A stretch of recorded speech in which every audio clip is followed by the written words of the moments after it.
I have to say this first. No matter what you hear me say, no matter how I tell my story, no matter what piece of information I lay out in front of you, please tag that with "because of God." My life is favor. When you got favor on your life, no matter what you're thrown into, you're going to always rise to the top. I have been thrown into a lot, but because of favor and grace, I just keep showing up somehow, man, no matter what they do. And so all of this that I have is really because of the grace of God. Now, I'm going to tell you something. You got to have a tremendous work ethic to be successful in here. In other words, and you can relate to this, you got to have a lot of dog in it. You really do, man, if you want to be successful, because it's going to be a lot of trying times. So you have to have a tremendous work ethic. But you got to have faith. Faith without works is dead. Albert Einstein said once, he said, imagination is everything. It's the preview to life's coming attractions. Everything you have, everything we have in this world, somebody imagined it. It's your imagination is tremendous. Somebody was sitting on the phone one day talking with a cord to the wall and said, man, I wish I could just go outside with this phone. Everybody in here got a cell phone. Somebody imagined that. Somebody got tired of riding in a wagon cross country from slavery to freedom. Somebody said, I wish we had something that made these wheels move by themselves. We drive cars. People got tired of driving from New York to LA. Somebody said, I wish we could fly. We got airplanes. Imagination is everything. It's the preview to life's coming attractions. Your real life, the one God really got for you, is in your imagination. It is not in your current situation or your current paycheck. And if you've been living like that, you have then restricted yourself to a commonality that is really not yours. Because what really God got for you is really in your imagination. Faith is the substance of things hoped for and the evidence of things not seen. So when I told you a minute ago, you got to have a tremendous work ethic, but you got to have a lot of faith. I talk to so many people who get older, like some of us are, and they've lost their faith. Well, faith is really simple. Faith is the substance of things hoped for. All that means is in the beginning, you just hope something pop up. You know, you just kind of hope something happened for you. I was hoping I would get on TV. I wrote it on a piece of paper when I was 10. I want to be on TV. The problem I had when I wrote it at 10 was I suffered from a severe stuttering problem. I could not talk outside of my house. So can you imagine when I wrote on a piece of paper, I want to be on TV and turn that in? But when I wrote it on the paper, it wasn't factual. It's just hope. You just got to start with the hope. Faith is the substance of things that you hope for. You just hope something, Joe. Then what happened is through grace and favor, he give you a couple of them things you hope for, and then you're supposed to start believing then. Because now it turns into faith. But if you take this scripture, faith is the substance of things hoped for and the evidence of things not seen. What is the evidence of things not seen? I just told it to you. Albert Einstein said, imagination is everything. It's the preview to life's coming attraction. But guess what? Your imagination really is. It's the evidence of things not seen. Because your imagination, you know why it's the evidence of things not seen? Because you're the only one who can see it. Your imagination is actually God showing you a preview of a coming attraction that he has for you. The moment you don't believe in your imagination, you negate what he got for you. Your imagination is the preview to life's coming attraction. It is the evidence of things not seen. Because can't nobody see it with you. Your problem is you keep telling your imagination to the wrong people. See, if you want to kill a big dream, tell it to a small-minded person. It's dead. How many times, man, have you had a tremendous idea? Something you thought was the one, and you went and told it to your loved ones and your so-called friends, and they shot it down. I mean, you was convinced that it was just, oh man, I just came to you. And you told it to them and they shot it down. And you thought since they was your loved ones and their friends and they got your best interests at heart, you believed them. You was wrong. You let them talk you out of what God got for you. Some of y'all still sitting here with the ambition of opening a business one day, but you scared to go start the business because you got a job and you got bills. Rich people got bills. Everybody got bills. Hell, I got bills.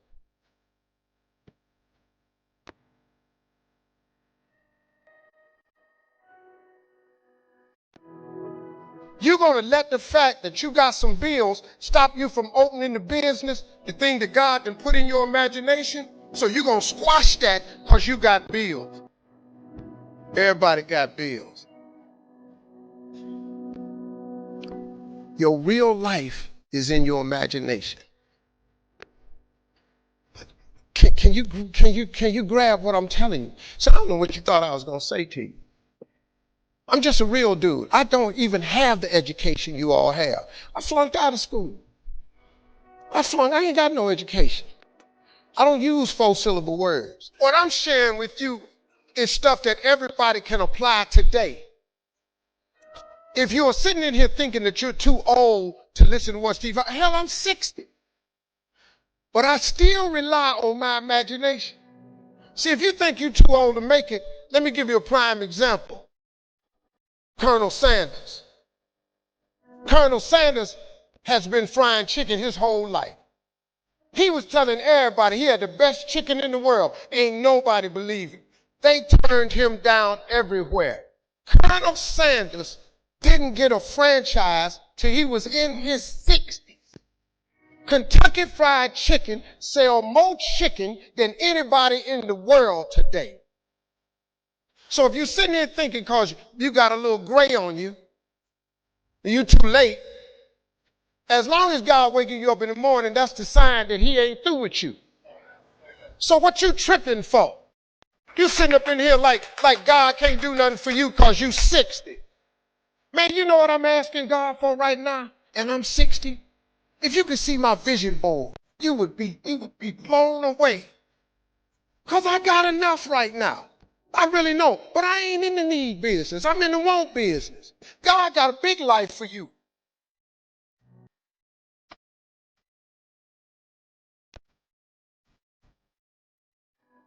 The smallest scripture I ever read changed my life.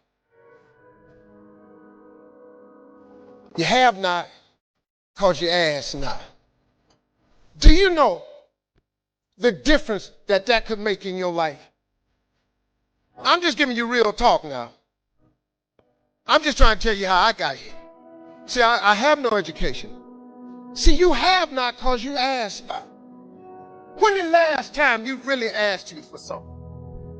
Or do you keep making requests that's inside the confines of your paycheck? When you gonna get outside of that? Didn't I just tell you God ain't in your paycheck? Didn't I just tell you he ain't in your job title? The life God got for you is in your imagination. Why you still imagining stuff? Why you keep dreaming of a summer home? Why you keep dreaming of retirement, leaving your grandkids money? So I'm at the age now where I think about my grandkids. I got 7 TV shows. Dog, I only need one. One show pay me enough money. I just need one. I do not live my life in the confines of what anybody says to me. I let my imagination go, and now imagination is a preview to life's coming attraction. But what that really means is God showing you a preview of what he has for you. So now, if you have not because you asked not, do you understand if you up your ask, he has to up his game? This period. This is simple stuff that anybody can apply. You ain't even got to have no degree to do this. You don't even have to have no money to do this. You can start this today and change your whole game because you're going to need grace and favor anyway. You up your ask, he up his give. You have not because you ask not. This ain't a magic trick, man. I get tired of rich people talking to people and they make you buy these programs and stuff so they can drag you out for 8 years. You can get the program. I have asked God for some tremendous stuff. Everything he hasn't given to me is on the way. I have no doubt about it. Why would he not? When I was homeless, I lived in a car for 3 years. I made some decisions in my life, man, and threw myself off a cliff. My decision in October the 8th, 1985, I walked into a comedy club for the first time. On a dare from a girl. I walked into a comedy club for the first time. Had never heard of a comedy club. But all my life, I wanted to be on TV. Had never heard of a comedy club. October the 8th, I walked into Hilarity's Comedy Club in Cuyahoga Falls, Ohio. That's right outside Akron. I signed up for the following week because I just wanted to see what the comedians did. Man, I saw live stand-up for the first time. They had 10 acts supposed to go up. 9 of them went up. The 10th guy got scared and ran out the door. So I had signed up for the following week. The guy says, listen, we lost our 10th act. We're going to go to the phones. We're going to go to the week from next week. If Steve Harvey's here, come on up now. So I ran up on stage. I don't even know what to do, but I just started talking about boxing and stuff that happened to me. Audience was hollering, laughing. They brought all 10 of us back up on stage. They had a clap off. I won the clap off. I won $50. I cried from Cuyahoga Falls to Cleveland. The girl kept saying, why you crying? It ain't but $50. I said, no, you don't understand. This way more than 50. This what I do. She said, what you mean this what you do? This just your first time. Oh, you don't understand. Something happened to me. I won amateur night. I went to work the next day, October 9th, 1985, and quit my job. Now, I don't recommend that you do it that way. Because 2 years later, I was homeless. Because the first year of comedy, I made $3,400. The next year, I made $4,800. And the third year, I made $5,300. I got a wife, a set of twins. I'm sending every dollar I got to them. So I tried to live on $50, $75 a week. Gas was 38 cents a gallon back then. I just stayed in my car. So I lived in my car for 3 years. 3 years I lived in my car. And what happened was, I just said, man, so I used to fish all the time to eat because I'm a fisherman. I'm a bass fisherman. So I used to stop at lakes and ponds and just fish. And every month I get run off from somebody's land. Hey, get away from here. Hey, move along, that's not yours. Hey, stop fishing here. I just get run off. And he didn't understand. And one time I had fish on the line. They said, you got fish on that line? I said, yeah, throw them back. I had to throw them back because I used to stop at rest areas with them little cast iron grills. I kept charcoal in my car. I started a fire and I eat fish. There's some days I wouldn't eat. So they thought I was just fishing, but I was eating. So I said one day, I said, man, you know what? One day, man, I'm gonna give myself some land. I'm gonna buy myself a piece of dirt. So fast forward, God bless me. I get on TV when I'm 38. I'm on Showtime at the Apollo. Lord, have mercy. They gave me my money. I saved my money up. I saved $250,000. I said, I'm going to give me some land. I went to Texas, and I'm about to buy some land. But before I went to buy the land, I was curious. I just had the thought. I said, man, I wonder how much land is on earth? How many acres is on earth? Because you know it's not going to change. You know, God let you fly. God let you dive underwater. God don't let you make dirt. Can't make dirt. So I looked it up. It's roughly over, just a little bit over 36 billion acres of land. 36 billion acres of land. So I just got a little bit more curious, and I said, well, how many people on earth? I looked it up. And there's about 6 billion people on earth. So I did some Steve Harvey thinking. I said, okay, if it's 36 billion acres of land and it's about 6 billion people on earth, everybody ought to have 6 acres of land. Not just me, I just thinking. So I asked God, could I have 6 acres? That's all I wanted. Because the one thing I wanted? I didn't care if I put a house on it or nothing. I just wanted to be a stand somewhere and couldn't nobody run me off. So I got this money, man. I saved my money. I saved $250,000. I'm going and I'm looking for some land. The first day I get there, I see a piece of land in Texas, so beautiful. I couldn't believe it. It had rolling hills, had a pond on it where I could fish. The dude took me over there. I look at the land, and I'm looking out. I said, man, this is great right here. I said, sir, how much is this right here? He said, well, it's about $600,000. I said, man, I ain't got that kind of money. He said, well, how much do you have? I said, I got $250,000. I said, well, let me think about it, man. He said, let me think about it. And I was standing there, and then I stopped. I said, sir, can I ask you a question, man? How many acres of land is that? He said, this is 6 acres.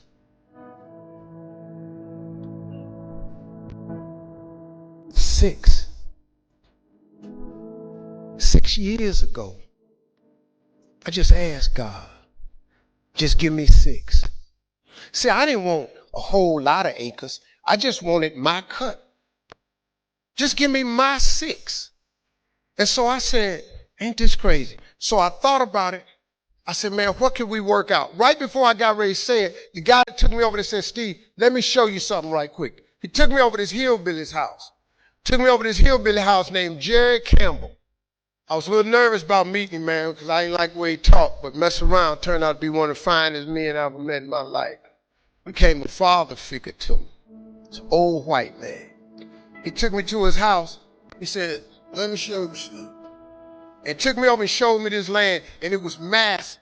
It had 3 lakes on it. It had rolling hills. It had trees. It was unbelievable, man. I said, man, this is incredible. I said, man, how much is this? He said, this 16 acres. I said, hey, man, I ain't got that kind of money. Let me go on back over here to this dude where Mike can cut a deal. He said, well, let me ask you something. What was you going to give that man over there? I said, well, I hadn't worked it out yet because all I got is $250,000. He said, well, listen, I'm in a little bit of a tide right now. Said, if you can bring me $250,000 cash by tomorrow, I'll give you this 16 acres. Next thing you know, I had 270 acres of land.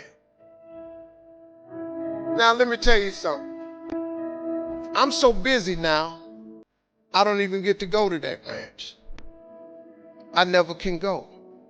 And I thought I was going to be fishing and save it for my kids' rest of life. God had another plan for me. That's the ranch that I have my mentoring camp on. I bring 1,000 black boys out there with 1,000 single mothers. And that was the purpose of that ranch. I never go there to fish at all. But see, that's what I wanted. I thought that's what it was for. But God got another plan. His way is way bigger than yours. You can't even see his way. But you got to start to hustle. You got to give God something to work with. Look, if you start hustling and grinding, he'll fill it up for you. But if you ain't got no hustle and no grind, he can't fill it up. So guess what? I don't ever go there to use that land for fishing or not. But I'm changing boys' lives over there. My story is really a story about faith. It really is, man. I come out the dirt. I have no college degree. All of my children do. I got 3 boys. 2 boys come out of Morehouse. I got a daughter that come out of Spelman in Berkeley. I got 2 daughters went to Hampton, and then graduated from Ohio State. I made sure all my kids went to college because I know they got to have that education. But Daddy, you didn't go to college. Well, your ass ain't got no jokes. It's been important for me to empower my children, but not only my children, but thousands of young people across the country. And education is the key for a lot of people. But when I speak at colleges and stuff, I tell people, number one thing in your world is not your education. It's your dream. So what you dreaming about, y'all? What you still dreaming about?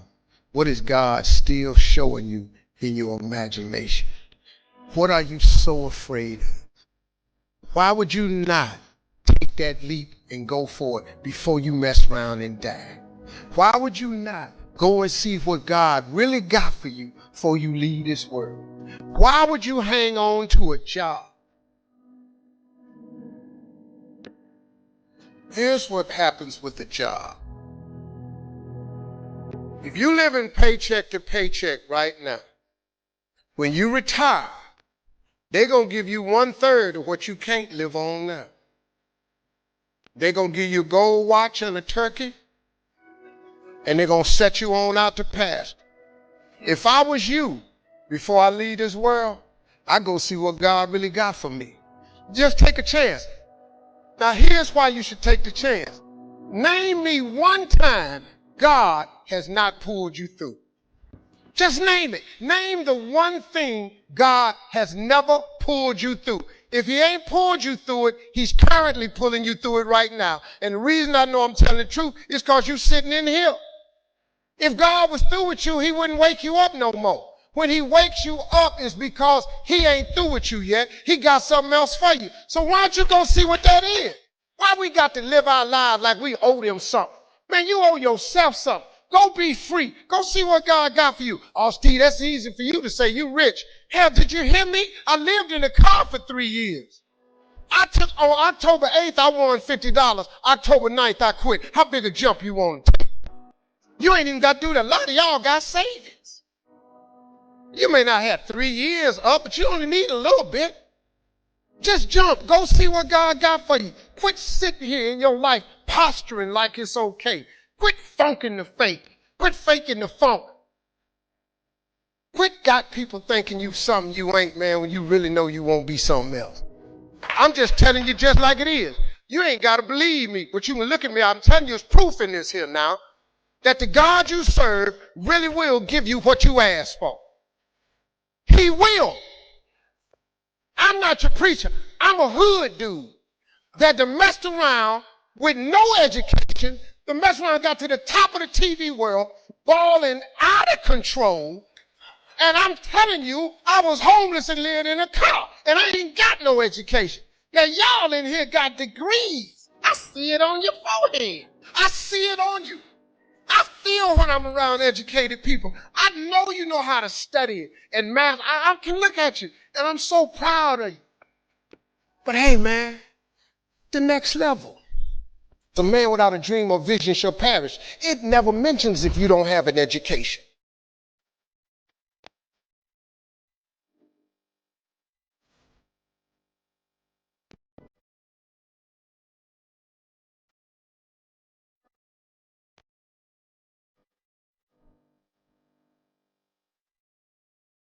You may have been hidden for a long time, but you've been faithful. You've been growing, getting prepared. I believe and declare God is about to bring you out. He's about to cause you to be seen. People are going to notice you that have never noticed. Keep being faithful. Your appointed time is on the way. In Jesus' name. And if you receive it, can you say amen today? 95% of our decisions are made by how you feel in the moment. And that is the problem. Do you feel like getting up? No. Do you feel like making that cold call? No, you don't. Do you feel like doing that third set of reps? No, you don't. We make decisions based on our feelings, and that is robbing you of joy and opportunity. I will my way to the top. Some of you got that same fight in you, but you fight people. You still cussing folk out. You're still laying hands on people. That's the easy fight. Now fight your bad habits. Fight your addictions now. Fight your laziness. Fight your procrastination. Take that energy now and fight to get a degree. Fight to start a company. Fight. Most of y'all where y'all are because you never take ownership. It's always somebody else's problem. It's always somebody else's fault why you didn't do what you were supposed to do. It's not their fault. Take ownership. Take the parts that belong to you. Why? Because I'm the one that's messing up opportunities. I'm the one that keeps repeating my past. And you need to free yourself up and start doing something new. But you can't do new until you get rid of that old. Cut it off. Cut it off. Cut it off. Do what you're supposed to do. You ain't no boy no more. Understand every time you point the finger that what you saying to your dreams and goals is, I'm about to put you on hold. You got to take ownership. I take full responsibility. And I'll do whatever it takes. I'll take ownership. I'll get up. I'll stay late. And that's why you point the finger, because you don't like how the pain feels. That's why you say he did it and she did it. That's why you give the power away, because it hurt too bad to say, I did it, I take ownership. It was my fault. That's why you point the finger. You ain't ready for the pain. You grown. You got ideas. You got talent. You got gifts. Stop shrinking down. Stop minimizing yourself. Take the risk on you. Take the risk on you. You own you. And there's some of you, you know what you want, but you are not personally willing to do the work it takes to get it. What you're trying to do is do what you've done on this level and get the next level. You like, I'm getting up every day. I'm lifting weights. I'm eating right. And I'm not getting the opportunity. It might require getting up and working out 3.5. It might require you saying no to your friends. It might require you changing your diet. It might require you moving to another city. Whatever it takes, you got to be willing to do it. And you keep saying you're not there because of something else, because it's easier to blame somebody else. I have to take complete ownership. Internally, I had to look at all the things that I didn't have control over and say, I got to take control. Everybody want to be a business. Everybody want to sit back. Nobody tell you the pain that come with it. You're putting in work, and just because you can't see the result, you want to quit or give up. I ain't never quit. I ain't never give up. I ain't never give in. I just kept grinding. If you keep going, you're going to break through. The only people that don't break through are the people who sport for watching. When you go out there, I need you to have that dog. When you get out there, I need you to kill a big kill when you get out there. We ain't playing no more. We ain't taking no prisoners no more. When you get out there, whatever you can get, go get it. Because they gonna get it before you get it. And they ain't gonna give it to you. So you go out there and give them sure. When you leave this room, you take care of dog on every single thing. I don't care where you come from. I don't care what your background is. Don't let nobody fool you. If you're willing to grind on Monday, if you're willing to grind on Tuesday, they can't stop you. I don't have to accept the life that was given to me. I can create my own reality. I wonder what wall you think is stopping God from doing what he's doing in your life right now. We have to fight the good fight of faith. There's only one acceptable attitude towards fear, and it's this: I will not fear. You will come out of it not with less respect, but with more respect than had they not tried to hold you down. What's meant for harm, God will turn to your advantage. Joy, well, it is the strength of the Lord in your life. Joy is your strength to keep on going. The great people, they look ahead, but the fool never looks ahead, and they suffer the consequence. You anticipate, what are the potential barriers between me and my goal?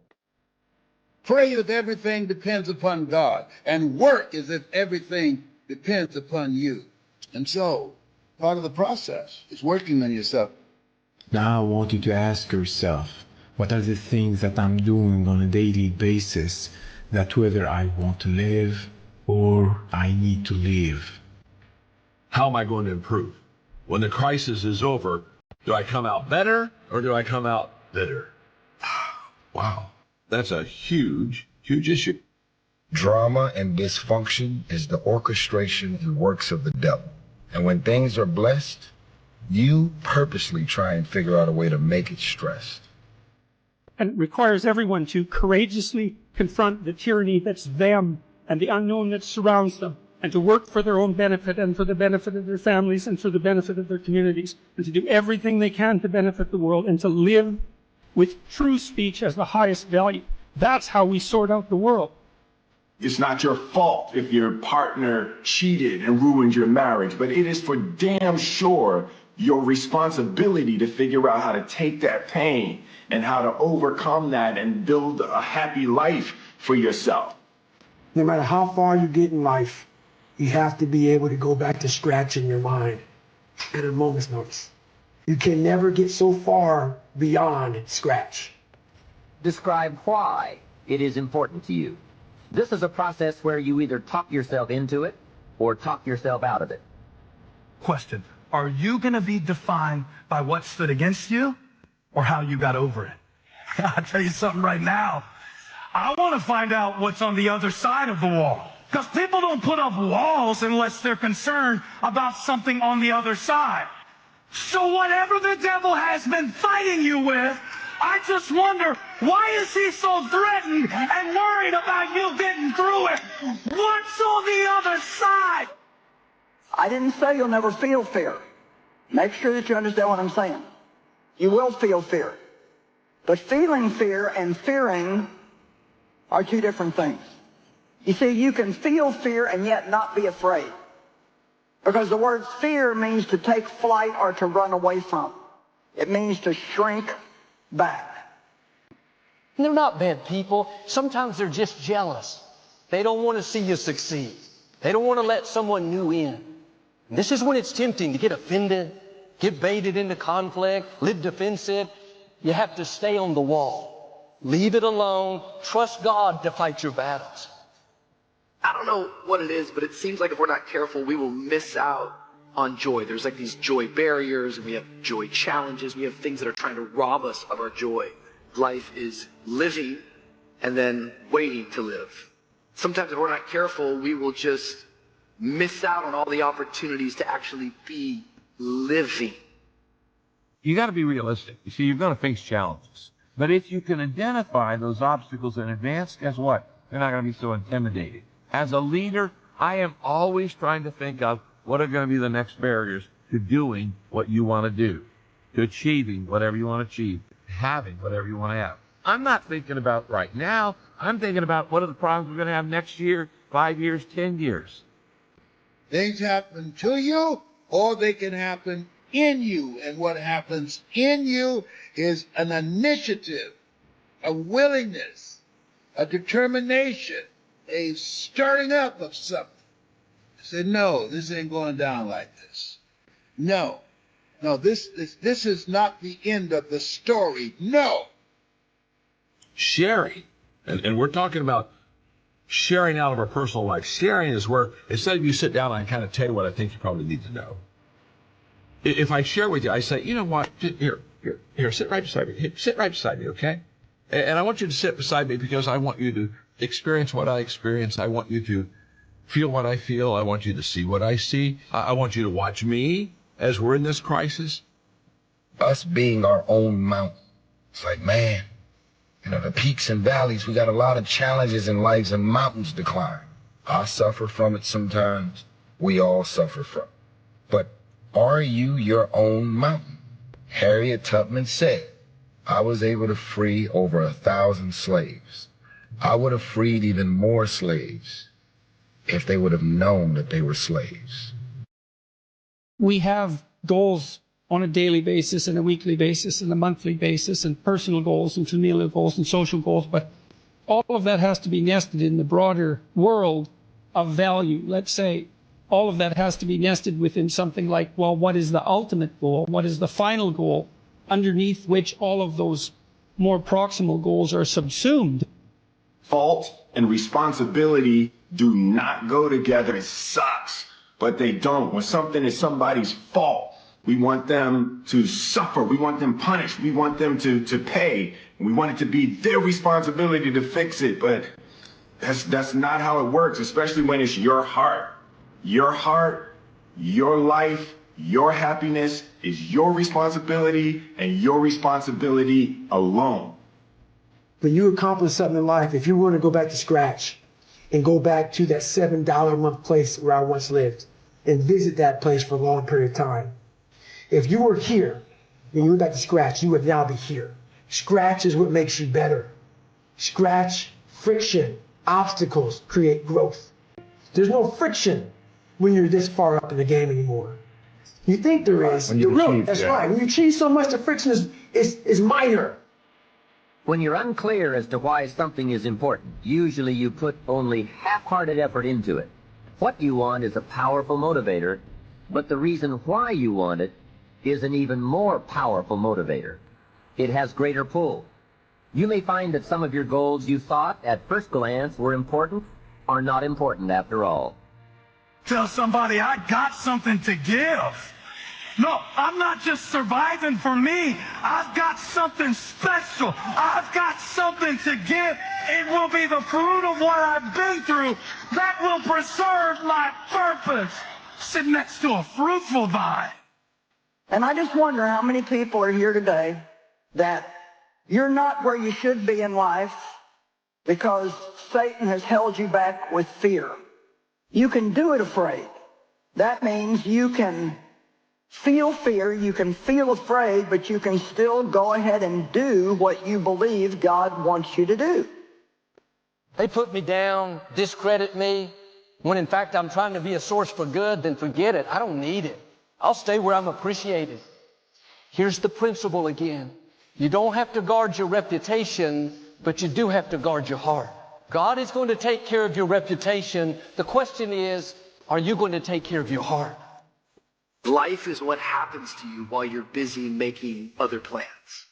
What he's suggesting is that many of us, we're kind of all waiting to live. It's what Ortberg talks about, that where we get caught in this moment. Like maybe some of you, you're going on vacation this summer, and it's like you're kind of just miserable until you get to vacation. Some of us, like we live our whole life just waiting for Friday, and it's like Friday, now I can have joy. Try to think through what could hold us back. What are the unintended consequences of what we're doing right now? What I'm talking about is just being a wise woman or being a wise man. The wise man looks ahead, but the fool attempts to fool himself and won't face the facts. They won't face the facts. Ever met anybody like that? They're in total denial of reality. When I decided I was going to get another house for my mother, I had no clue on how I was going to do it. No clue. But in tradition, like my mother, I believed I could do it, and I did it. I don't tell you this to impress you, but to impress upon you, don't you throw in the towel on yourself because of what has happened to you. Sharing basically is inclusive. It's not, I know something you don't know, I'm going to teach you, although mentoring has that, no question about it. It's kind of like, I'm going to let you on the inside. I'm going to let you see me. It's what I tell communicators all the time. And leaders, do you want fans or friends? If I want fans, I'm going to constantly make sure that my level of excellence is so far above yours that you just can applaud me, but you can say, wow, that man is amazing, but I can never achieve what he achieves. I believe that every man and every woman individually can create a better outcome for their life, situation, career, and circumstance if they stop self-sabotaging and going out of their way to fuck up their own situations. Most of us are also afraid of the unfamiliar. I've never done that before. I've never lived in that city before. There's something about free speech that's so central, but it's very useful to have it articulated and to know that this is bedrock, right? And it's not something arbitrary, and it's not a mere game that we're only playing in the West. None of that. It's the most fundamental truth that the human race has ever discovered. And we lose it at our absolute peril. And it's not death, it's worse than that, the peril. Because there are worse things than death. And the worst thing than death is hell. And we saw plenty of that in the 20th century. As long as we're pointing the finger and stuck in whose fault something is, we're jammed and trapped into victim mode. When you're in victim mode, you're stuck in suffering. The road to power is in taking responsibility. Your heart, your life, your happiness is your responsibility. I'm sore. I'm going to get a massage today. I'm hungry. I'm going to eat today. The refrigerator is always full. So your comforts are now, so your discomfort is now very minuscule to your discomfort back here in the $7 a month place. So you have to go back to the total discomfort to then raise your level of where you're at now. Do some reflecting, refining, and revising. The point is, right now, try to have approximately 4 1-year, 3-year, 5-year, and 10-year goals. that you truly believe in, that inspire you, that you've sold yourself on. You know, we live in the days where everybody gets a trophy, everybody gets a ribbon, everybody, oh, I'm so sorry you didn't get what you wanted, you didn't get your seat, you didn't get your opportunity, you didn't get to serve where you want to serve, you didn't get the feedback you wanted, nobody told me it was good. And what made him a vine was what he climbed over. You ready? What he climbed over and what he brought forth.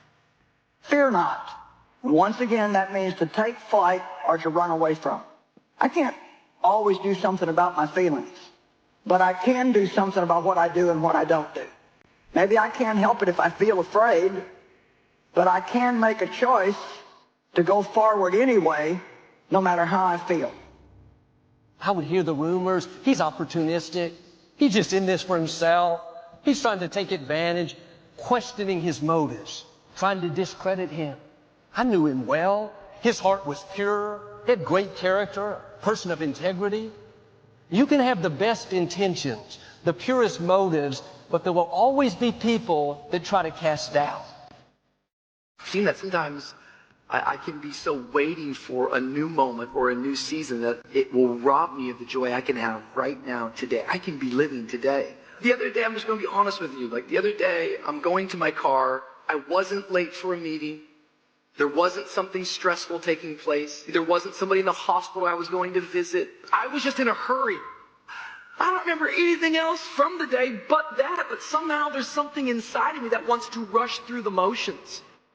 What berries? I don't see any berries out there. All they can see is I got this great dream.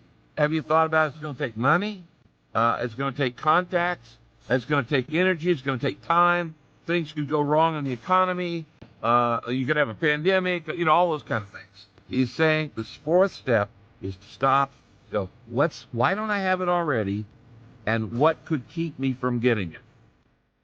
Ladies and gentlemen, there's some things that we don't have proof to verify our faith, to back up, to substantiate it. But we got to trust. We got to believe that some way, somehow, the Lord will make a way.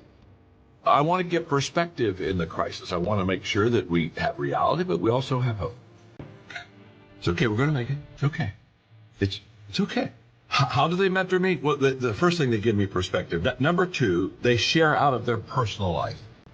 Now, this one I just am passionate about, and I want to do a good job. I hope I do a good job for you. What I'm saying here is when I talk about they share out of their personal life, you sit down and I tell you what I think you need to know.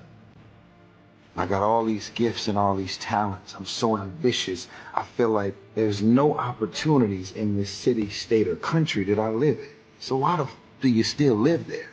If you want to get into model or anything in the fashion industry, the mecca of fashion and modeling is New York City. If you're trying to get into music, the mecca is Atlanta. To provide a definitive answer would mean that we would have to possess the classic attributes of God, at least his omniscience, to be able to finally answer, well, what is it all for? But we're still stuck with the necessity of identifying the highest level goal. And that's really the identification of that goal was exactly what our traditional religious structures were attempting to do.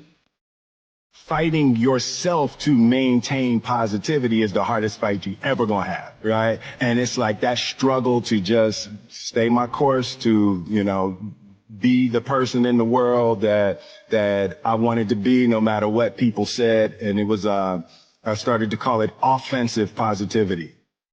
Whenever something bad would happen, that's the first thing they would do. The head drops, shoulders roll forward, they look down. That sends a direct message to your brain that I failed. I am a failure. That starts the downward spiral to being a failure. On that mountain, you can't ever recover. Your chin is not high because that shows that you're way too proud. Your chin stays here. Your shoulders stay nice and level. Your feet firmly on the ground. After you have determined which of your goals are 1 year, 3 year, 5 year, and 10 year, and after you've made certain your list includes economic goals, things, and personal development goals, I want you to go back to this list again. Now pick out the 4 most important 1-year goals, the 4 most important 3-year goals, the 4 most important 5-year goals, and the 4 most important 10-year goals. Those 16 goals will give you plenty of work for now. Few people like to suppress their temper, choose a salad over a burger, or quit smoking. Sometimes you do need to exercise pure willpower in contradiction to your feelings. Though, even in these cases, there are strategies in which you can exercise discipline upfront, such as the way you structure an environment that reduce the need for the exercise of much discipline later on. You can also often learn to like these things you didn't like before. For example, you may think you hate vegetables, but if, through discipline, you eat them regularly and learn to prepare them well, you may actually come to enjoy their taste. It's possible to change what you want to want. Generally speaking, you shouldn't need too much discipline to pursue the basic building blocks of your life, but you will need it to go deeper and more intensely into them, and to refine their practice. So while you can significantly minimize your reliance on willpower, discipline will always need to be an active force in your life. It won't necessarily push you out the door. It won't always be a guidelines that bubbles over. Rather than it can manifest itself as a simple, quiet desire, a feeling of satisfaction you may need to intentionally tune into. It's not the case when you do what you love. You will never work a day in your life. Work will still feel like work, but work can be both hard and pleasurable. Discipline is necessary. Duty is necessary, absolutely. Perception is not always reality. None of us wake up and say, today is the day I destroy my life. What we do is we make these teeny tiny decisions all day long. We don't even realize it. All day long, these tiny decisions that take you so far off track. And then you wake up like I did and you look at your life and you think, how the hell did I get here? And you have no idea. It has never been so easy to spend the best hours of your days chasing distractions. You can be distracted or you can get epic work done. You can't do both. Some people, they can't focus anymore. The victim is addicted to distraction. The leader is monomaniacally focused on a few things. So they do not dilute the bandwidth of their focus, their energy, and their potential. I'm suggesting to you, you don't build a wide life and you don't build a wide career, but you go really, really deep. You got to stay in your lane. You got to keep the main thing the main thing. You got to stay on your mission and not be distracted. You know what you have to do. You're paid to be where you need to be, and don't let anybody distract you from getting your job done. You're paid for what you do and for what you produce, and not for what you're distracted from doing. Divorce yourself from the herd. Get serious about this. This is your game. This is your life. And before you know it, you will be at the end. We all know that life goes by in a blink. Start the process of breaking your addiction to distraction today. Think about where you spend your time. Is it being wasted or is it being utilized? Handle the stuff in front of you and find every area of your life that you're just like, gosh, I'm spending a lot of time doing this stupid stuff, and get rid of it. So you end up just wasting no energy on things that don't matter and focusing all your energy on things that. When you understand that you always have a choice to go from autopilot to decision maker, everything in your life. Because you will. Here's a key. Don't compare your life to other people's. It may seem like they have it better. They're further along. They don't have the challenges you do. Run your race. God's purpose for your life is not the same as theirs. Don't look to the left or to the right. Stay focused on your calling. You have to find a dream that's so big that it overwhelms all of your fears and causes you to never give up. When you're willing to fail again and again and again, when you make up your mind to become unstoppable, when you make up your mind to become a no matter what person, then that will give birth to a part of yourself that you don't know right now. You have the vision. You believe in the vision. You are sure, positive, that if other people could see your vision, they would be amazed. If you quit whatever you're trying to accomplish, if you quit, whatever you were trying to accomplish can never happen. There's not even a remote possibility. Quitting is guaranteed failure. Now, when you're trying, you're going to fail. Each of us can achieve far beyond our horizons and in avenues of life we have never explored. But most people settle in and accept things in life as it has been given to them. Being successful is a mental condition. You can all mentally condition yourself to being successful. What I do tell people is to get after it. I tell people to do the things that they know they're supposed to do. There's things that you know you're supposed to do as a human being. Things that you know are going to improve your life. Do those things. There's things that you know are going to make you a worse person and make your life worse. Don't do those things. In order to achieve your goals, you must apply discipline and consistency. You have to work at it every day. You have to plan every day. Hard work works. Working really hard is what successful people do. I have dreams that's so big that not getting there is just unacceptable. It doesn't make any sense for you not to have the life that you dream of. It does not make any sense. Listen, this is what I'm telling you. I'm telling you to dream your dream because I want you to feel it. I want you to taste it. I want you to know how close. I want you, just like when the weather is changing, you can feel it. I want you to be able to feel when you're getting closer to it and closer to it. But more importantly, I want you to know when you dream your dream that there are other people who are dreaming the exact same dream. Get after it. That's it.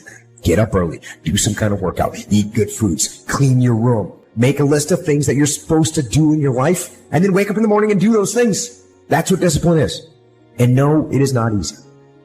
You're not going to get it from anyone else but you. And it's worth it. And it is the thing that is going to give you freedom. You got to be willing to work off for 3 hours of sleep, 2 hours. If you really want to be successful, some days you're going to have to stay up 3 days in a row. You can't get to the next level because every time somebody draws something in front of your face, you give up. Don't you know you're more attractive when you can say no, when they know you got values?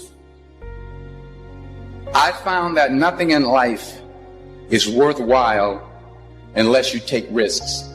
There is no passion to be found playing small and settling for a life that's less than the one you're capable of living. But we're so stuck in this comfort zone, and the comfort zone is a beautiful place, but nothing ever grows there. We're so stuck where it's convenient. We're so stuck in this ritual where it feels good, and so when God tries to shake us up a little bit, the problem always happens before the miracle. The lessons always come before the blessings. And so when it's time to learn the lessons, meaning when you go through something, you're going to learn some lessons, but it's not always easy to extract lessons from a bad situation. Get out of your damn bed. Get off your phone. Get out of the soft and addictive comfort zone. And you need to go out there into the world and get after it. Success doesn't always have to be loud. Sometimes it's necessary to be quiet.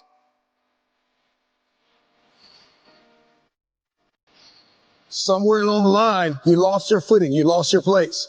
It got cold. Too cold for you.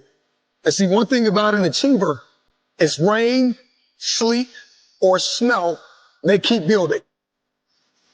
Do what is required to manifest it into reality. If you can see it in your head, you can hold it in your hand. Stop telling everybody what you're going to do. Stop telling everybody what your next move is and just disappear and do the work that is required. Success is a process. The process comes before success. The struggle comes before the process. Are you really prepared to grind it out?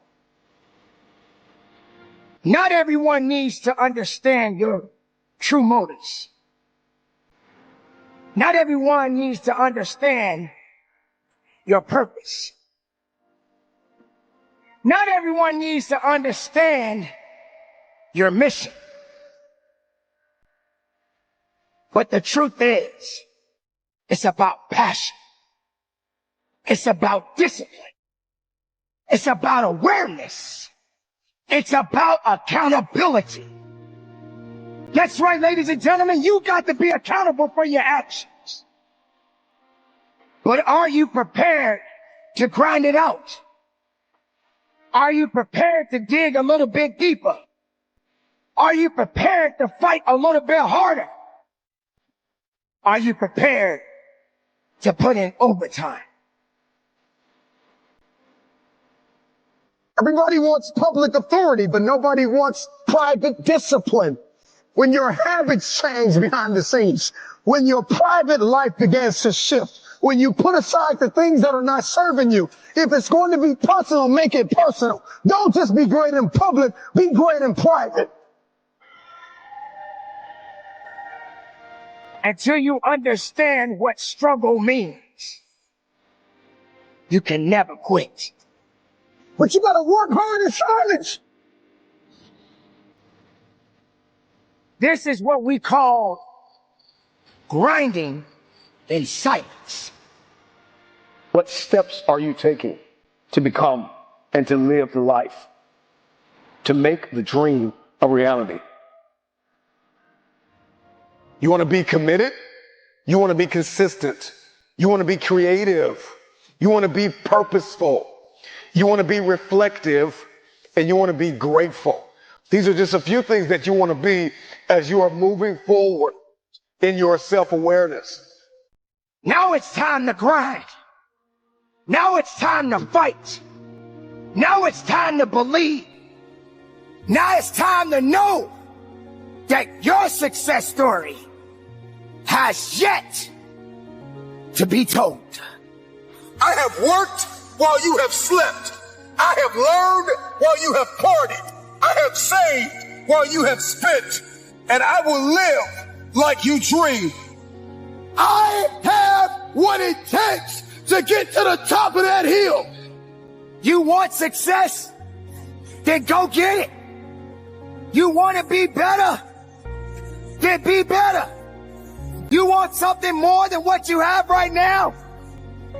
Then you got to have the desire within your heart and go strong and go with everything you have. You have unfinished business. You got work to do. You have to disappear and put the work in and come back and shock everybody that doubted you. Can you hide yourself in the library? Can you hide yourself in the gym? Can you hide yourself in the boardroom and plan and caucus and do what is required behind the scenes in order to manifest the moment? I'm talking to that person that is acquainted with pain. I'm talking to that person that knows what it's like to come from nothing. And so you literally have nothing to lose. And the only thing that's in your hand is a dream. What are you going to do with the rest of your life? I had to start taking some of my own advice. I had been telling people, I had written about it for a very long time, that if you're doing something that you're not totally committed to, if you're doing something that you're not totally passionate about, you're compromising yourself every day. It's in my head 24/7. There's nothing else I can think of. I don't think about nothing else. And that's it. I'm just curiously fascinated with it, and I can't stop thinking about it. Everything I do in my life is related to this. I don't do nothing else if it's not got to do with fighting. Think big, because then you're going to get big. Then you're going to go and achieve big things. That is the most important thing. You know, we don't achieve big things by accident. So shoot for the top, shoot for the sky. When you are struggling and you start thinking about giving up, I want you to remember the power of hope. The belief that something better is always possible if you're willing to work for it and fight for it. Our hope that if we work hard enough and believe in ourselves, then we can be whatever we dream. The hope that when people see us for who we truly are, maybe, just maybe, they too will be inspired to rise to their best possible selves. During this storm and you're down on your knees and you're cold and you're weak and you feel like this is the end. We have a choice to either give up or keep going. Give up or get up. You just take one step at a time. When you fail, try again and again and again.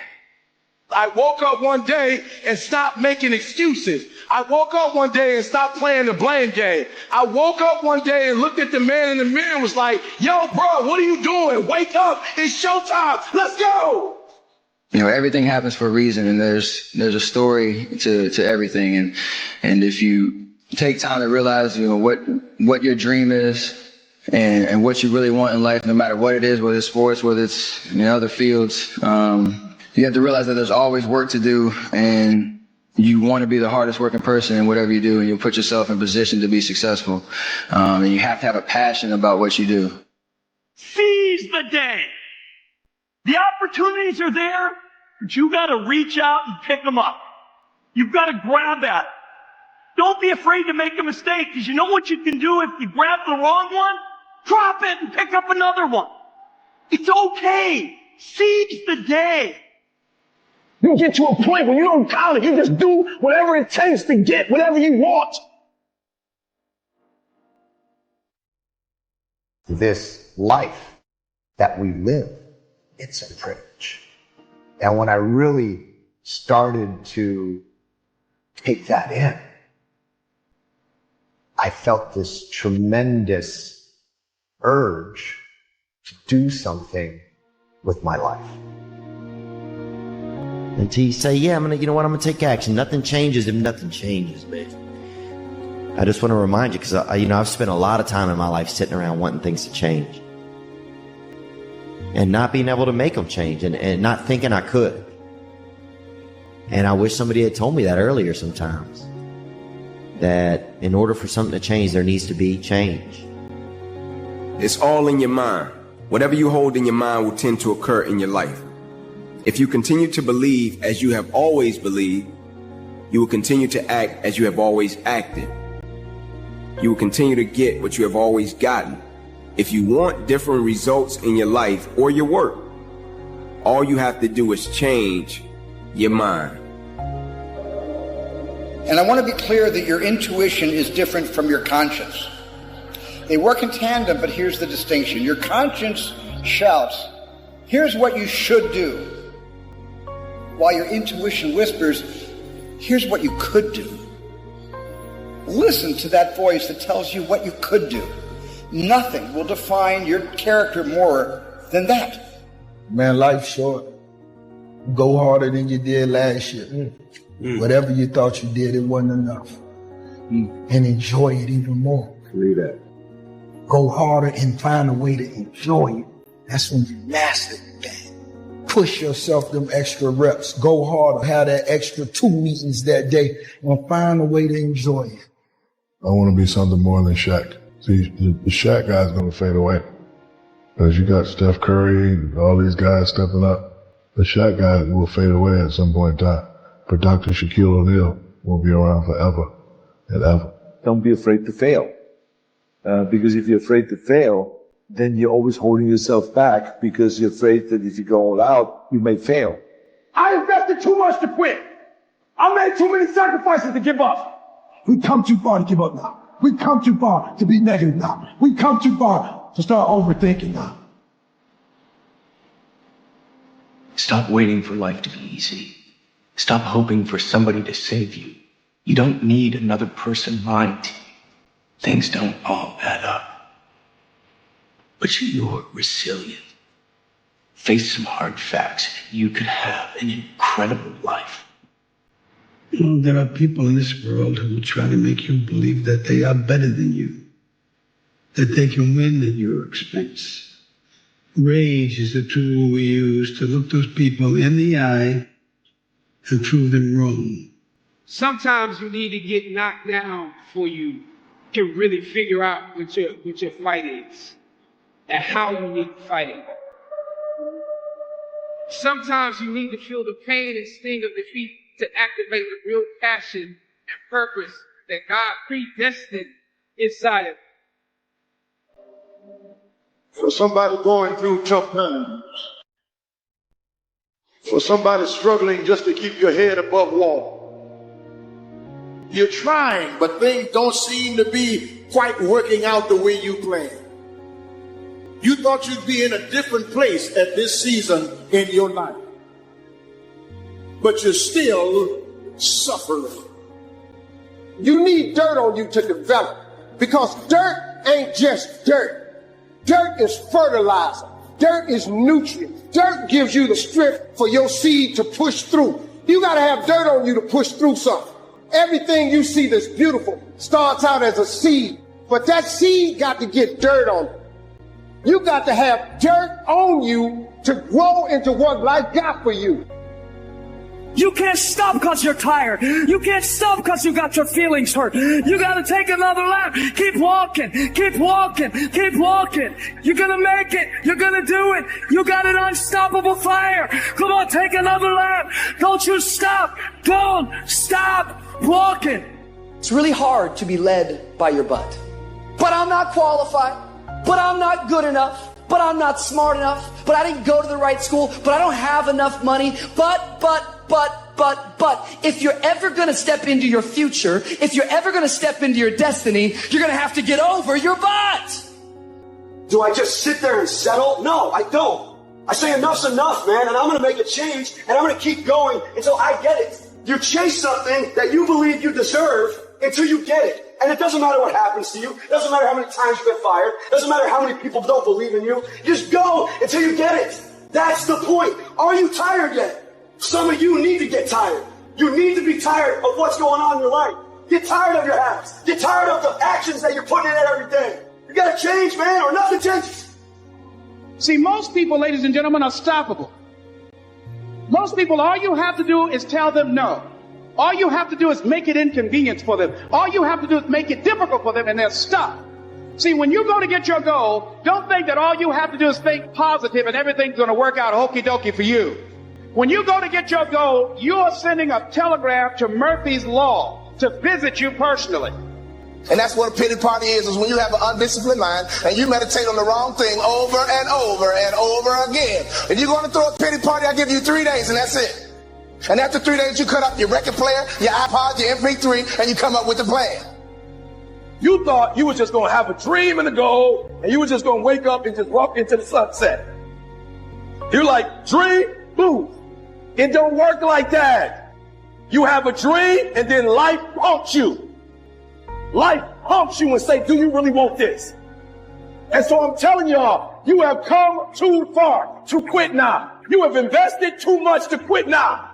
You have lost too much to quit now. Don't cry about it. Don't whine about it. Get a reward for your pain.